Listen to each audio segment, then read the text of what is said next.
Welcome to the Slop Farm. Enjoy the video. In this video, I will show you how to make a delicious mango smoothie bowl. First, let's gather our simple ingredients. You'll need 1 cup of frozen mango chunks, which is key for that thick, cold texture. Then, add about half a cup of your favorite plant-based milk, like almond or coconut, to help it blend smoothly.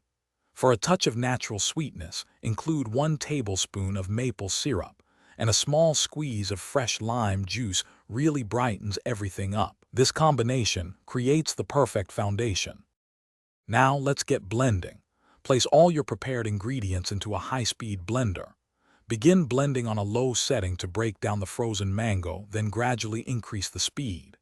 If your blender has a tamper, use it to push the ingredients down towards the blades, ensuring everything gets incorporated. The goal is a super thick, creamy consistency, similar to soft-serve ice cream, without adding too much liquid. This might take about 1 to 2 minutes.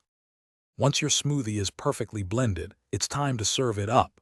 Carefully spoon or pour the thick mixture into a wide, shallow bowl. This makes it easy to add your favorite toppings. Get creative with fresh fruit slices, like vibrant kiwi, juicy berries, or ripe banana. For a delightful textural contrast, sprinkle on some crunchy granola.